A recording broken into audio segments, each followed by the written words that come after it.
What's up, everyone? We have Erik Rasmussen live in person. Finally, another in-studio guest, which you know we love. Erik, welcome to Past the 40.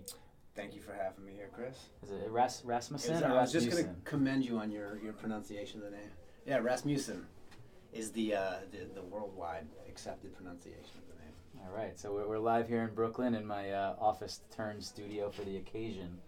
And we have 40 questions coming your way. How you feeling? Past the 40. Ready to rock? I am. Let's go. Why did you name your dog Wiley? I was a pretty big fan of the cartoons when I was a kid, and Wile E. Coyote Super Genius, which is actually the dog's full name, was one of my favorite cartoons. I think I've always been a guy who kind of roots for the anti-hero, and I always wanted the coyote to get that damn Roadrunner. Wait, was that Wile E. Coyote's name actually Wile E. Coyote Super Genius? Yeah, I think the only time I ever heard him speak, and it might be the only time he ever actually did speak, was when it was on an old cartoon. It was, well, obviously the cartoons were old, but it was an early version of the cartoon, I think, made for TV. Like a TV special, and he wrote his name down. I think he was making business cards. And he kept saying, Wile E. Coyote, Super Genius. I can still hear his voice. And I think that might be the only thing he ever said. Amazing. Learn something new. One question in, and I'm learning new things. I assume everyone listening only knows him as Wile E. Coyote. So Brazilian Jiu-Jitsu for 19 years. Do you walk around this? Do you walk around this earth believing that you can kick most people's ass if it came down to it? No. I did when I was 19 or 20. I think when I was a kid, when I was 20 years old, if you would have told me there was somebody that stood 6'9", 400 pounds. Lived in Russia and was coming over here to whoop my ass, I'd say there's no way this guy's a woman. Nobody in the world can beat my ass, was sort of my attitude. Now I know that there's a lot of people in this world that can beat my ass. And that's a big part of, I think, jiu-jitsu is like that, just killing your ego, and I think taming that wilder side. So it's just as much a mental exercise as physical? Yeah, and one of the original lessons of Brazilian Jiu-Jitsu was not necessarily that I could, or that the person training could beat everybody up. It was more the attitude of, you can't beat me, right? So no matter what you do, I'm unbeatable. I might not be able to, knock you out or do these things, but you can't beat me. So do you walk around like that? Probably I feel more safe, yeah. Right. I feel safer, yes. If you were to give a TED Talk on any one subject, what would it be? That's a good question. I thought about that a little bit, actually. There are really interesting people doing really interesting things, like brain surgeons, right? And that brings up all sorts of metaphysical problems, and it opens up, each question answered opens up more questions. Unfortunately, I don't do anything that interesting. But I think it would be on what I do know is editing. And I know photography and writing. This is kind of the worlds I live in, the worlds I wander between. And I think I might give a TED Talk on what could be learned editing fiction or a novel from photography, building a narrative arc, and what you could learn from photography and apply it to editing and fiction. What's a skill that you want to acquire in the next 40 years of life? I want to learn to garden. I want to get the old green thumb going and learn to sort of make like an actual mark on the world. Again, when I was young, right, when you're young and sort of naive and you think the world is a very simple place, in your own sort of inexperienced way, you think that you want to have, and you should, rightfully so, have this giant ambition. You're going to leave a giant mark in the world. And I think as you get older, you sort of just want to make an actual mark on something, in your own part of the world. I saw it with my dad when he turned 50. I mean, he became a gardener. All the old Rasmussens gardened quite a bit. And I'd like to just be able to make a cactus survive. My wife and I are into that too. We just moved to Brooklyn a year ago, and now we have a backyard. So like in the summer, we had some you want to cucumbers and tomatoes and stuff growing out there. Feed your family and create your own Eden, right? You want to. It's sort of biblical in a way. When you were a kid, what did you want to be when you grew up? A writer. Yeah. Congrats. Thank you. Yeah, I almost got there. Almost there. I always knew I was going to be a writer. I didn't read, but the family lore was that we are related to William Wallace, the guy who wrote Ben-Hur. Everybody in the family were writers, or at least on the Rasmussen side. My great aunt, I think she used to write poetry for the returning troops from World War II, helped found a newspaper in Northport, as far as I know, which was something women didn't do back then. So this idea of being a writer was a big important thing, and especially in a working class family, sort of transcended the working class, and it kind of made something, at least felt more special than just like, because I knew I was going to go and be a landscaper, construction worker, right? I was going to be a working man. That was just a foregone conclusion. I think the writer was the sort of like evocative, dreamy side. I knew that's what I wanted to do, and it just sort of manifested, and now it happened. Very cool. So speaking of that, your debut novel, as I mentioned in the headlines, comes out in June, A Diet of Worms. I read mostly nonfiction, but very intrigued by the title. Shame on you. What is it about, and how did you come up with that title? The book. So the elevator pitch for the book is a few years ago, Larry Morvan lost his best friend, his father, his girlfriend, and his virginity during a 3-day field trip. Repeat that line one sec. So Larry Morvan, a few years ago, Larry Morvan lost his best friend, his father, his girlfriend, and his virginity during the same 3-day field trip. Okay. Now, on the eve of his 17th birthday, he's got a confession to make. That's sort of the arc. So he's sort of this kid he's an underachiever looking for something to believe in, kind of, an underachieving cynic looking for something to believe in his working class town, in the ruins of his working class town. The title comes, were you raised a Christian? No. I was. My mother was a deacon in the church, and Christianity sort of weighed heavy in the house, in the day-to-day activities. I think the best way to become an atheist is to read the Bible. I've actually read the Bible, and one of my hobbies is religious studies. Maybe that would be my TED Talk. Maybe I give us religious studies. Yeah, religious, probably atheist. I think there's a big misconception about what atheism is. But the title comes from, I was reading a biography on Martin Luther, so the founder of Lutheranism and the originator of the Protestant Reformation, excuse me. And during the Holy Roman meeting in the town of Worms, so the diocese, the Diet of Worms, is where the Protestant Reformation kicked off, with Martin Luther sort of nailing the 99 thesis against the church doors. So I was reading his biography and reading about when the sentence came up, and suddenly it said, at the Diet of Worms, and the light shined and the bells chimed, and I thought, my God, what an amazing title.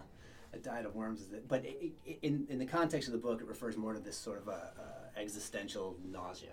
You had the book written already and were looking for a title? No, or the opposite? The book was far off. I started to name, everything I did was called The Diet of Worms. If I got a journal, I was writing in it, A Diet of Worms was written across the top. The title of anything you did. Absolutely. It was the title looking for a book. Besides Diet of Worms, what is a book that everyone should read? Oh my God. A book everyone should read is Journey to the End of the Night. Talk about another fantastic title, which is Louis Ferdinand Céline's debut novel. I think written in 1932. He was in the trenches. He was a French foot soldier in the trenches. Became super anti-patriotic, anti-war. Became a doctor who treated poor people for free, but he was still really caustic, and probably someone who, if I met in real life, would not like. But he wrote this extremely funny, nihilistic, dark book that I think anybody who ever reads it is changed. It actually, the first time I read it, I thought, the first couple of pages, I thought, my God, this is it. I want to be a writer. This is the guy I want to be like. And then maybe 10 pages later, I went, oh shit, I can never do this. Forget it. It's over. Yet, here we are. Here we are. Who's your favorite stand-up comedian of all time? Great question. I have quite a few. Eddie Murphy was the original one. Andrew Dice Clay. I love stand-up comedy. I actually go to the Comedy Cellar all the time. Mm-hmm. Those are the guys who I thought, wow, they're not only entertaining, but they're also sort of like enlightening. And then the guy who did that, I think, does it better than anybody is Dave Chappelle. His skit, How Old is 15 Really? Is, I think everybody's capable of genius, right? I think everybody, we're all sort of capable of revving it up and reaching moments of genius. And I think, whatever that word means, I think this is a good 4 minutes of it. Watching Dave Chappelle do his bit on how old is 15 really? He brings you through race. He brings you through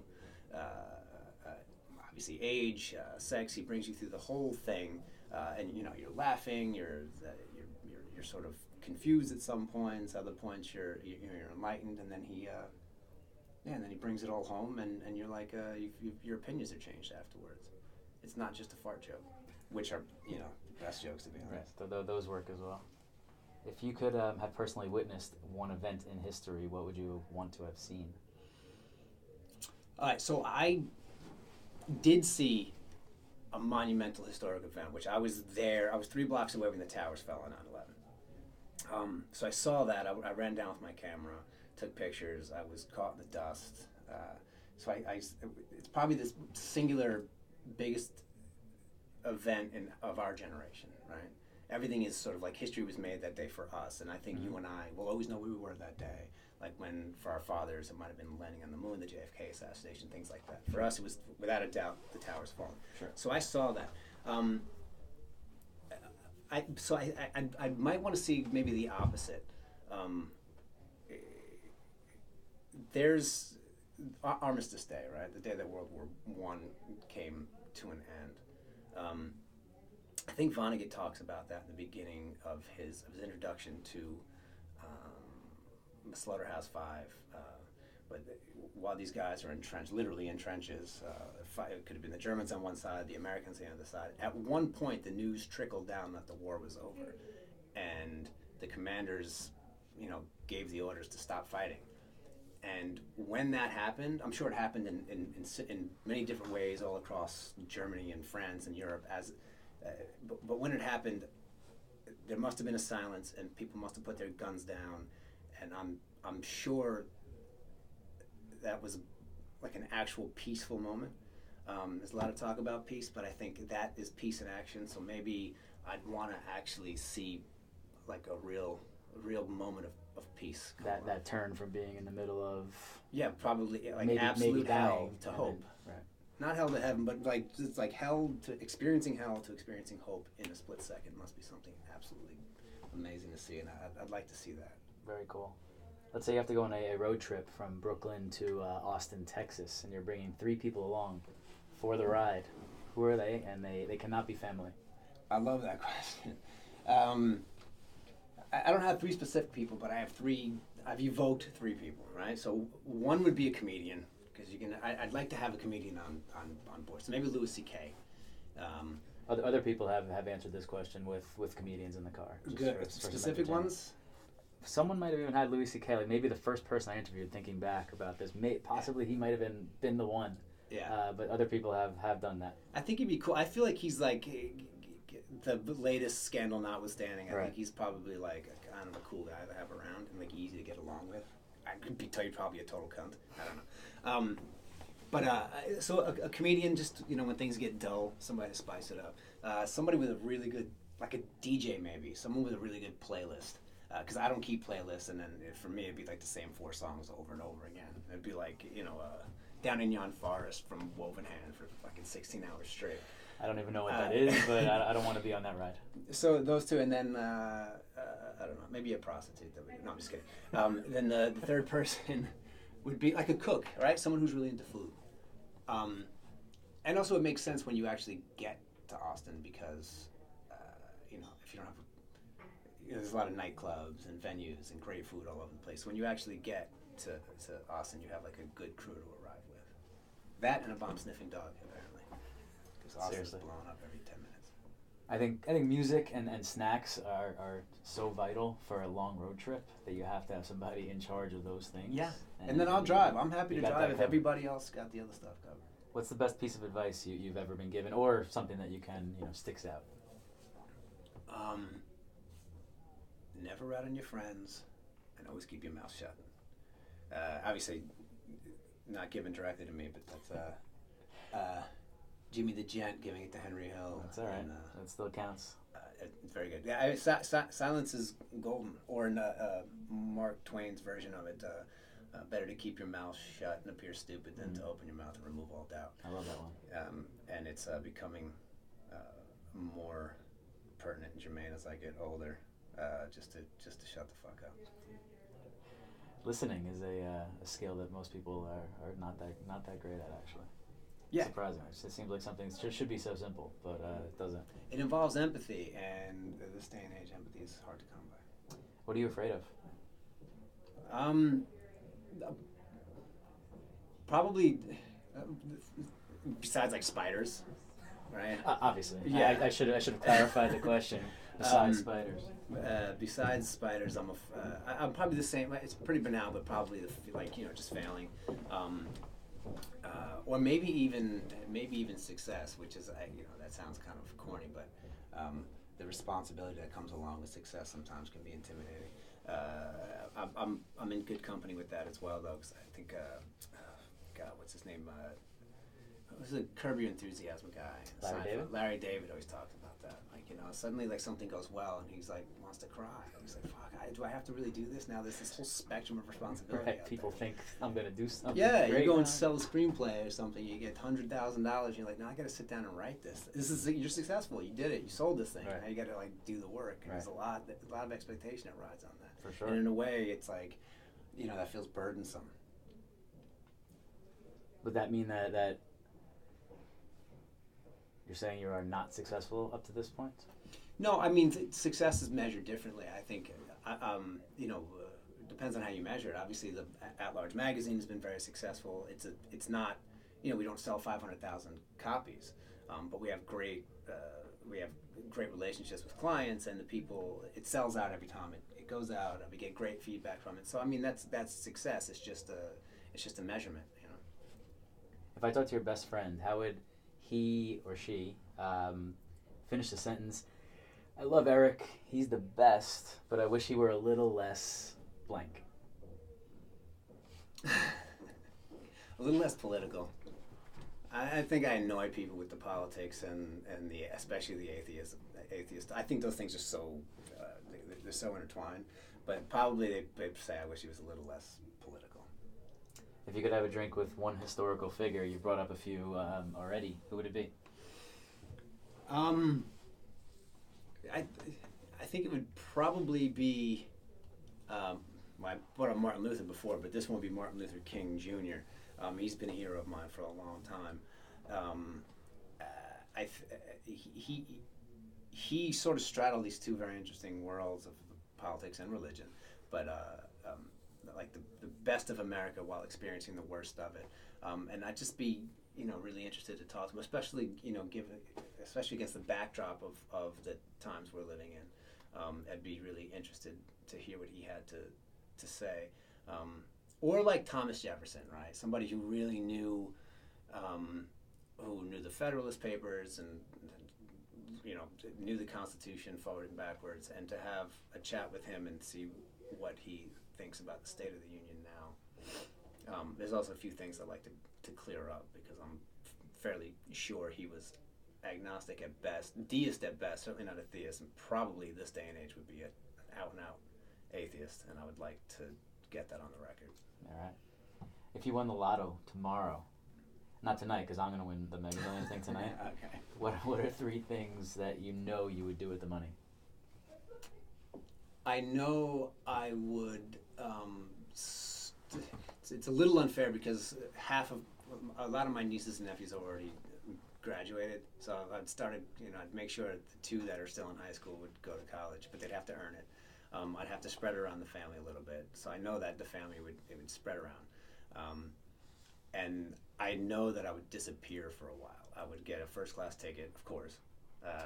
Two. Charter plane, maybe. But you know what? There we go. Why am I answering this question? You already have it figured out. I'd go somewhere I traveled, and not somewhere that I'd never seen before, because I want to be comfortable.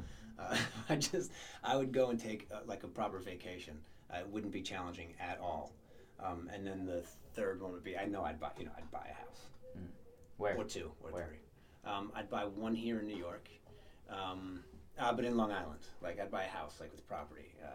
Like, you could always, win the Mega Millions, you could rent something here for a little while and then discard it. I'd buy something on the other coast, probably in California, and I would buy something in the south of France.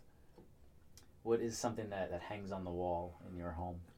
I should have said something like I would start a charity, and I'm sure I would do that as well. But I just don't know what that would be. I limited it to 3, so you got to draw the line. Yeah. Okay, sorry, what was the next one? What's something that hangs on the wall in your home? Some photographs that some dear friends took. One is my girlfriend's picture of a beach in Ibiza with some unsuspecting people crawling around rocks. It's taken from a high vantage point, looking down. So you have beautiful blue water, a family sort of crawling around over the rocks. It's not sandy beaches in Ibiza, so crawling over the rocks, getting to the water. Another one from a trip that I took to a sailing trip between Sardinia and Corsica, and a good friend of mine, Will, was on that trip, and Will took a photo of me climbing a rock as well, and then another friend who I'm not going to mention because he's a fine artist and he doesn't know I have it on my wall yet, so maybe I'll have to tell him. But he's a fine artist. He's my favorite living photographer. Basically, he's amazing. Everything he does is brilliant, and I took one of his files and made a picture out of it. It was a proof copy, and I framed it and put it on my wall. At Large Magazine. Yes, sir. If you could wave your magic wand, where would you like it to be 5 years from now? Probably all online, with a year-end anthology. That's where I'd like it to be. Just having like multiple sources of content provided, and then like the incredibly talented satellites of contributors that we already have with us, at the end of the year getting together and sort of telling the story of the Guignols band, of what we've been doing throughout the year. So sort of like a collected essays and photo essays and journalism at the end of the year. And right now it's a mix of online and print? Yeah, right now 95% of the effort is directed into the print. It is really beautifully printed. Every issue, we sort of reinvented it. It's almost like every issue is putting together an art book. It's not following a format necessarily. So it's a lot of work, and we're pretty small. We have a lot of contributors, but the people who are involved in a day-to-day, quotidian work of making the magazine happen, it's a pretty small collection. So for the magazine, you're often the interviewer.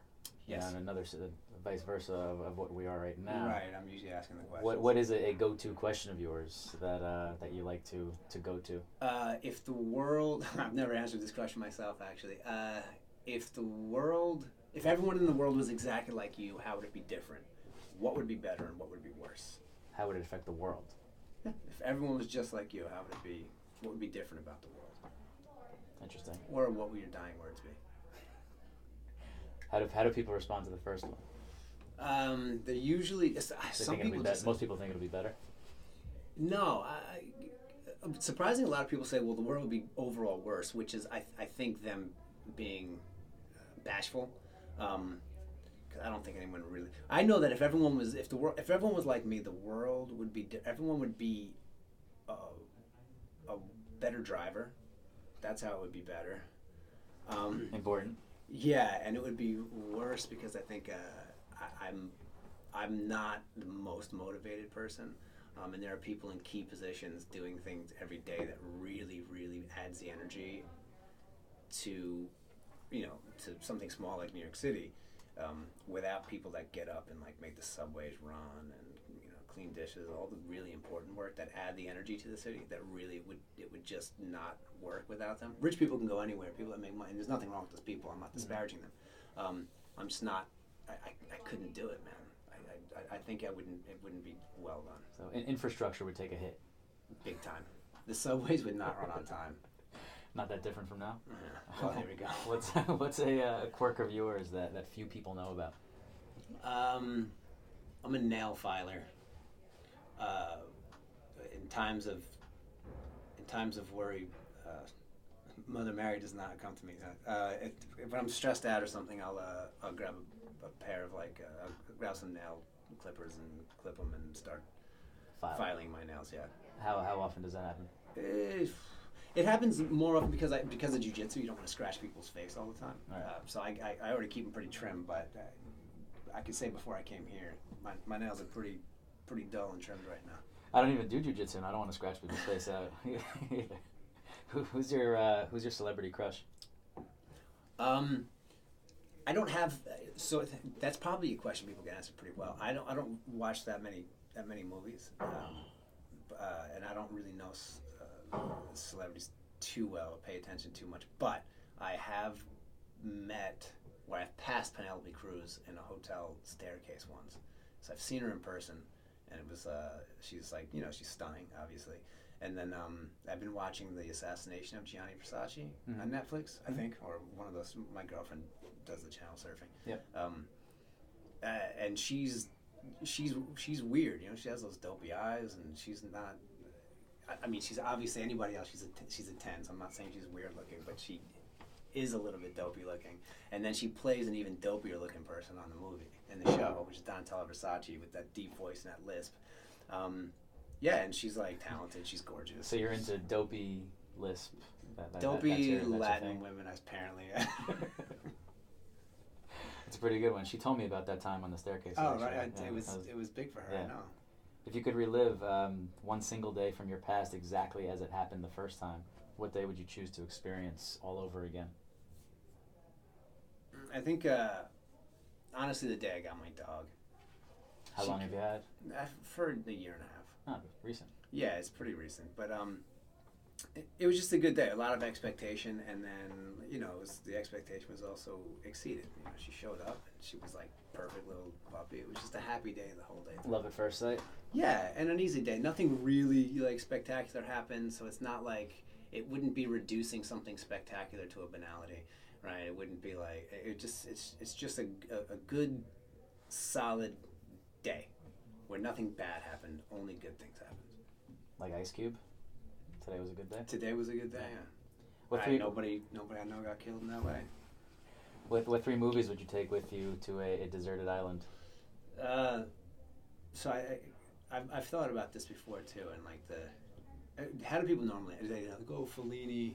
They take like these art house movies, right? I haven't. No, definitely not. No. You overestimate my my guest list. I've only asked this to a couple people actually. I would take Dark Knight Rises, the second installment of Chris Nolan's Batman. I don't think there's never been a better movie watched more times than that movie. Does that make sense? Do you know what I mean? Like, there are movies that have been seen more times where they're made perhaps better movies, but like a Fellini movie, you watch it once and then you brag to your friends about it and how you understood it or not, and then it goes away. You never watch it again. I'll watch The Dark Knight. If that comes on, if that shit came on right now, we'd probably stop the interview and have to watch. So that, Something About Mary, because it's just bright and it's just a good, solid, funny movie. And since I've already referenced it once, I'll reference it again. Goodfellas. Of course. What's the worst job you've ever had? Worst job I ever had was roofing. And I've had some tough jobs, man, but roofing is a tough job, and it doesn't pay well. And I had my boss, nobody knew it at the time, but I certainly knew something was up. But he was a crackhead. He was struggling with being a crackhead, so he was a jerk. And he, you work in the freezing cold, you work in the crazy heat, you're carrying 50-pound shingles up and down ladders. It's a hard job for a variety of reasons, and I would never ever want to do that job again. How old were you at that point? I think I was probably 16, 17. Oh, really? Yeah, I was a teenager. Yeah, that's tough. Is there someone in your past that you feel you owe an apology to? Oh my God, yeah. Yeah. Oh, plenty. There's one kid. Saying this actually feels like a confession. I was a bit, like I said, I was a bit of a troubled kid. And I was walking down the street with a friend of mine. I won't mention his name because he's going to sound as bad as I do in this. And I saw this kid that I probably knew from high school. And how old are you at this point? Probably around the same age, probably about 16. I don't remember exactly what happened, but I remember he was walking. I think I tried to steal something off of his front yard or something awful, and he either came out with a friend to stop me or accused me of stealing something, and I threatened him. My defense was just basically, I'll kick your ass. And then he was like, all right, just forget about it. And I said, no, now I want an apology. Once I saw a little bit of weakness, he's like, all right, well then I'm sorry. I was like, I don't think you mean it. I want you on your hands and knees, like begging for it. It was really an awful thing. Every time I think about it, I want to punch myself in the face. And I doubt he's hearing this at all. But if I saw him, I feel like I would want to get on my hands and knees and beg his forgiveness. I mean, with the way that people are connected right now, like, is he, you never like caught a glimpse of him on Instagram or Facebook or something? No, out there, he's probably got my name reunion? on a sheet of like people. I've never gone to a high school reunion. He's like in Billy Madison. He's got my name, yeah. Yeah. Right now he's listening and just crossing it off his list. Oh, and then there was this other time. Another kid. So I was in a gym class playing basketball, which is an American sport, and there was a kid not from America. He was a South American kid. One time we were playing soccer on the field, and I played soccer when I was a kid, but not to the extent that South Americans play soccer, right? So he was really good, and we kind of got into it on the field a little bit, and then we were playing basketball. I think the weather was bad. We came inside to play basketball. It was like a week later, and I was being aggressive with him again, and he threw the ball past my head, and it like hit the gym, the gym wall, the gymnasium wall, and I sort of turned around, and he had his arms up. He's like, what? Like, obviously I did something. I know, looking back on it, I know I did something wrong. And then we got into a little scuffle. I threw him on the ground. You know those gym dividers that are like accordions that open? I kind of threw him against that. And then I kicked him. Like it was bad. I kicked him. In the face? Yeah. And his head sort of hit the gym divider. It was like, it was an awful thing that I did. Bad enough that the gym teacher, and I'll say his name was Luciani because he was a jerk. He came out and started telling me that he'd shoot me. That was my kid. I'd shoot you. You should be shot. He kept saying he'd shoot me. But so that kid, we made up. We shook hands. He was obviously a better man than me. Shook my hand, smiled at me. He said, "No problem." I got suspended for 5 days. When I came back to school, never saw him again. So I feel like perhaps after that happened, maybe his parents took him out of school and I didn't see him again. Wow. And I hope that kid is doing great. I hope he's doing better than me. And if I saw him, another one that I would beg an apology.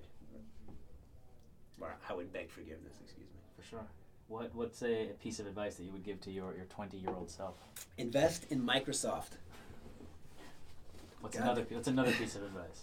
Well, I think the question's sort of designed maybe to evoke what would bring me happiness now if I'd worked on it. And I know money doesn't buy happiness. I know that. I've had it at points in my life, and I've had less of it in other points in my life. But what money does, and this is my 4-year-old sort of turning a bit more conservative side, is that it clears the road to happiness. At least you can get down to the business of finding things that make you happy, rather than worrying about your fucking phone bill and rent and what's for dinner and all this kind of stuff. It sort of answers the silly questions that distract you from the bigger, better ones. Mm-hmm. And investing in Microsoft, may have cleared the way by now for me to be a really, sort of truly happy person. Not that I'm unhappy, but it would just be an easier path. If you could have any musical artist, solo or group, play at your next birthday party, who would it be?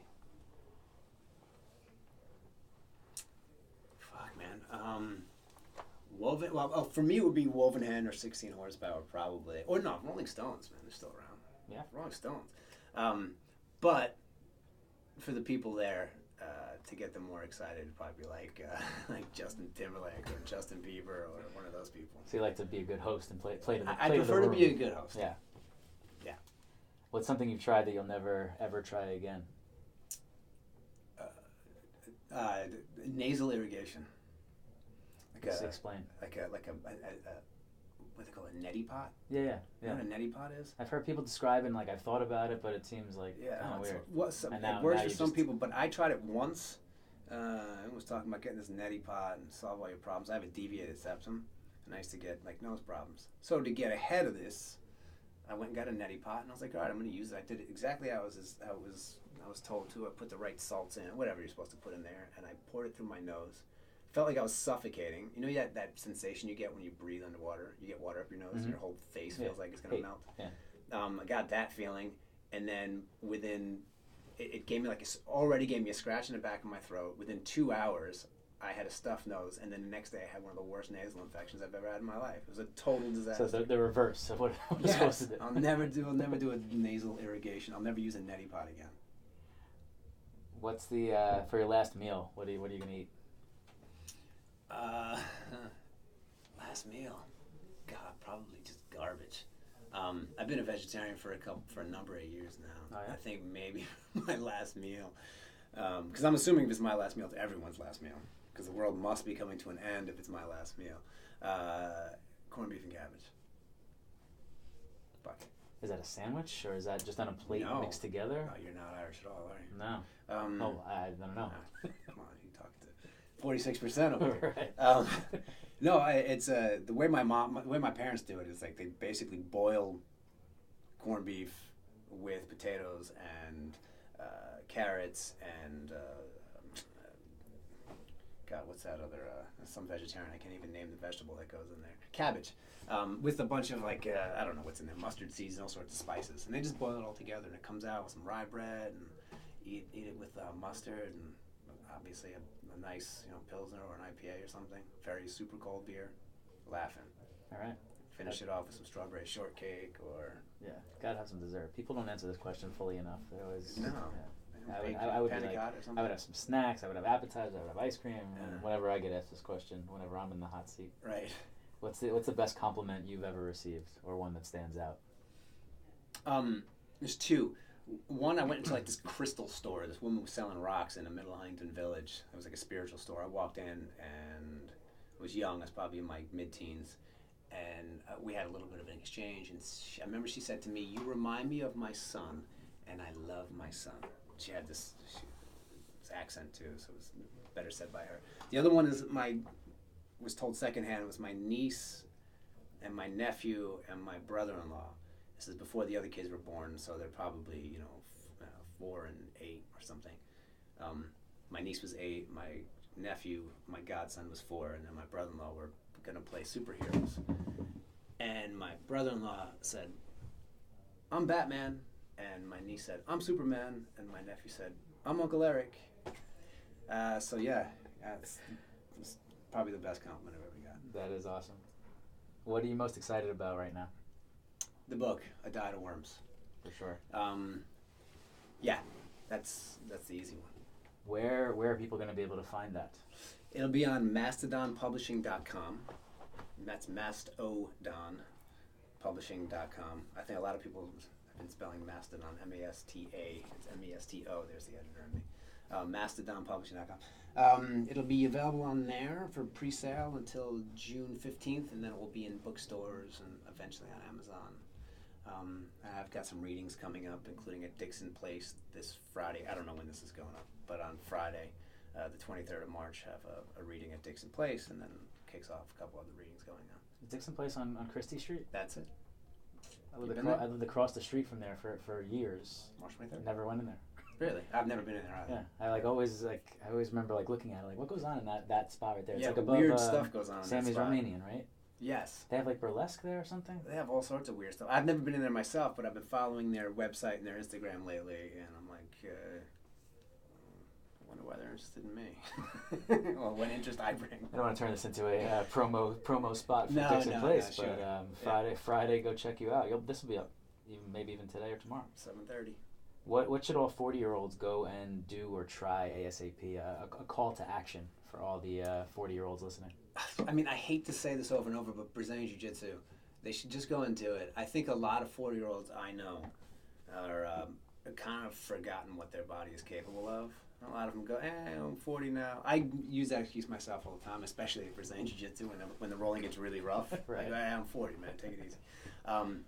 But I think they'd be surprised what they're still capable of. They'll get better. It's not solely based on physical agility. You don't have to be in peak shape, but you'll be in better shape. You'll be reminded that you are a body, that you don't have a body. I think that's the big part of it. A lot of people think that they have this body, that they're an intellect or a spirit walking around with this body, forgetting that they actually are the body, right? The spirit and the intellect emerges from your body. You are a body. Go and use it. I'm gonna check that out maybe. If you could only keep 3 apps on your phone, what would they be? Does that include like text and Safari, or is it No, secondhand those are apps? things you have to download from the App Store. I haven't downloaded any apps from the App Store. I don't have like Instagram, obviously. Right, yeah. I was gonna say I've seen you on there. I know, I'm caught lying. Instagram for sure. I have a news app. I do have a news app. So, but I mean, they're all just variations to stay connected to the outside world. So I guess that would be what my last one be. Instagram, the news app, and God, I don't even know. Don't know. I think I have. I have a special. I mean, I never use it, but a special note-taking app. Mm. I end up using just the one that's pre-programmed into the iPhone. Notes, but yeah, I don't write things in notebooks anymore because I go back and I can't read the handwriting. Yeah, totally. I'm the same. I use that note app all the time. All the time. What's the best trip you have not taken yet? And maybe this is attached to your winning the lotto. You're going on vacation somewhere. Man, the best trip I haven't taken is probably somewhere in the South Pacific, or like in New Zealand, or. You know what I want to do? I want to do the Orient Express. I want to get on that train and go, through Russia, Mongolia. I think that one. I think it would be challenging. I think you'd probably see the most amazing landscapes. You'd probably meet some real freaks, right? Always great. I mean, anybody who's on YouTube knows that the weirdest shit happens in Russia. And I think traveling by train through Russia and Mongolia would be a really an interesting experience. I'd like to do that. So that's probably it. What are you great at? Editing. I'm a good line editor. I'm getting better and better at it. How long have you been doing that? 6 years. The first magazine I went to work for was a magazine called Man of the World, and then when I left there, I founded At Large with my good friend Randall Mesden, and I've just become an editor. I can see the story, and I could also see what's unnecessary, and I've become very unsentimental about it. It was that famous line, I don't know, it was Susan Collins or somebody said the famous line that sometimes you have to kill your darlings. As soon as I see what's unnecessary, they're no longer my darling, they're my enemy, and I want to destroy them. You don't get emotionally attached? No, I don't. If there's an adverb in there that doesn't need to be in there, kill it. If there's a great line, it might be a beautiful line, but if it's not serving the purpose of the story, kill it. What's a bad habit that you want to get rid of? A bad habit I want to get rid of? I spit, and it's disgusting, and I know it. Yeah. And I know it, and the reason I know I'm conscious of it being a bad habit and I'm conscious of it being disgusting is because I would never do it in front of somebody. And when I see other people do it, it makes me want to spit. Like, I feel like their spit is now somehow in my mouth. If I see a spider, I have to spit. It's just like... That's a fear reaction? I kind of want to spit. Should I turn away? Yeah. You got a bucket or something? No, but I'm glad you didn't take it when I first said it, I was like, oh God, this can go wrong.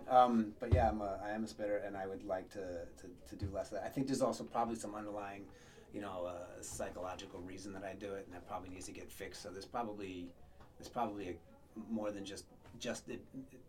more than it just being a filthy, disgusting habit. I'm sure there's something else that is in there that needs to be fixed.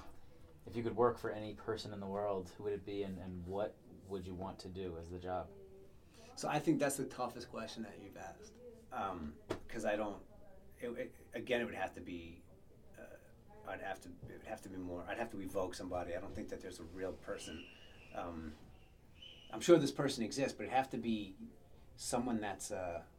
In a metaphorical term, I'd want to work for the quarterback, right?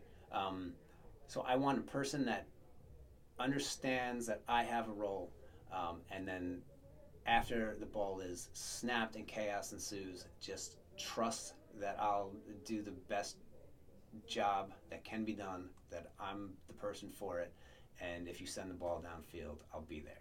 So I need the trust, but I need to know that also to be left alone and let me deal with it off on the side on my own. So putting you in a position to excel So. Knowing that you're going to do the right thing. Yeah, not looking over my shoulder or my shoulder pad in this instance. But just I think, and in real life, that person's probably 65. He's probably Howard Stern talks about this. Like, so when he was young, there was nobody that was more talented than him, right? Like he was the king of all media, and now he's sort of gotten into this role where he wants to celebrate other people and even help them build on their success or whatever they're good at. And I'd like to work for that guy, somebody that's not going to interfere. And if I do a job, he's going to say, well, I would have done it like this, I would have done it better, but just appreciates it, wants to help.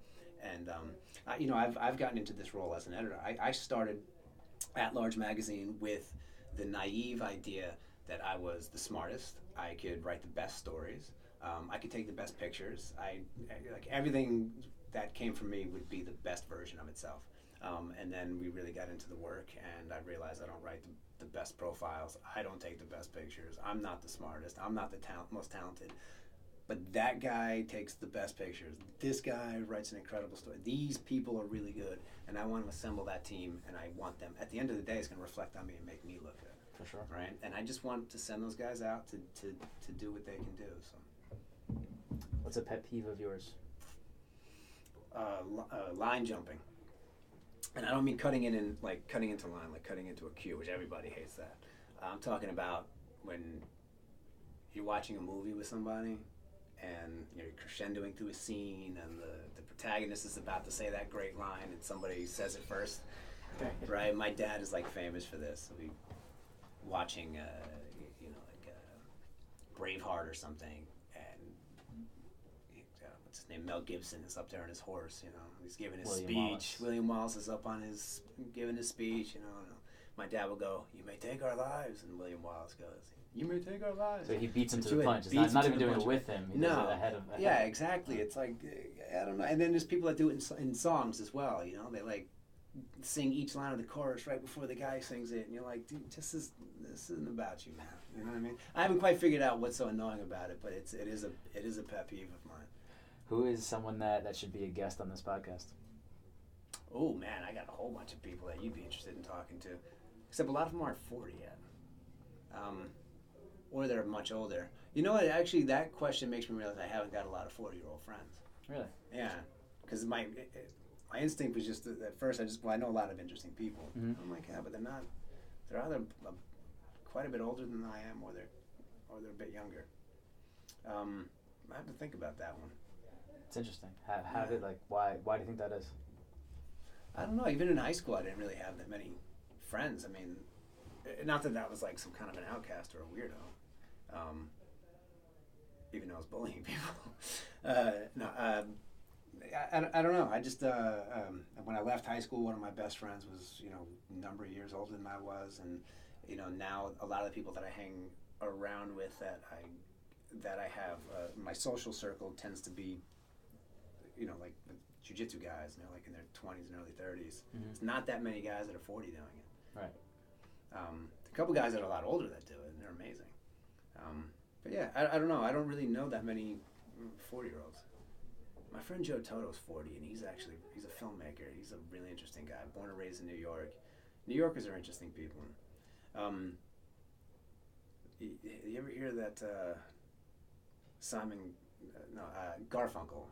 What's Garfunkel's first name? Art Garfunkel. Someone asked him about the difference between L.A. and New York. And this isn't, I'm going to make fun of L.A. here, but I don't mean it that way. I'm just saying this is more about New York. Yep. He said when it's 30 degrees in New York, it's 78 in L.A. There are 8 million interesting people in New York. There are 78 in L.A. Right? It was more than that he said, but it was like it was this idea that just everyone in New York is interesting. If you were hosting this podcast, what is a question that you would want to ask to other 40-year-olds? Besides, why aren't any of my friends? Yeah, exactly. What's your phone number? We should hang out. How do you sleep? I feel like it's like in what position, or or poorly? Or yeah, quality of the sleep. How do you get to sleep? Is there booze involved? Do you take medication? Are you going to sleep stone sober? Do you wake up in the middle of the night? That kind of stuff. is interesting to me for all sorts of reasons, and I think it does say a lot. I think the way a person sleeps says a lot about them. I mean, that's how you spend a third of your life. That's how you should spend a third of your life, is like good sleep. And you do more of that than anything else. Do you sleep well, or is that something you struggle with? No, I don't sleep well. So you're looking for tips, potentially? Probably, yeah. And I also maybe some insight, because I'm not exactly sure. I don't go to therapy.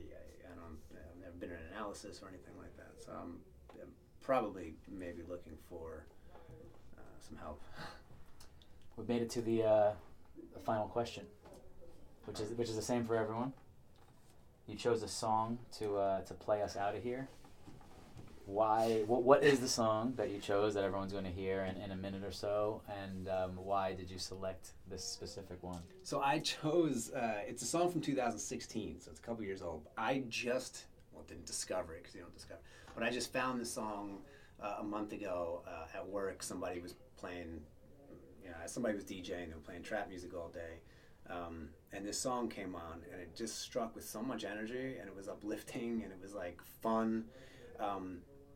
I think it's because it's fun. So the song is called Dan Bilzerian, and it's by T-Pain featuring Lil Yachty. And I think, honestly, the main reason that I like this song is because it gives me an excuse to say out loud, "Bitch, I'm rich as fuck." It feels good to say, "Bitch, I'm rich as fuck." Everyone, go ahead and try it at home right now. You have license to roll around screaming out, "Bitch, I'm rich as fuck." When you say it, I hope you're doing it along with, not in advance. No, just doing it along with the song. It's just fun, man. I was like, before when I first saw the question, I was like, oh, maybe I'll do like, because I had just listened to Common People from Rush. Where I'm like, that's a good song, but it's just, this song is just a hell of a lot of fun.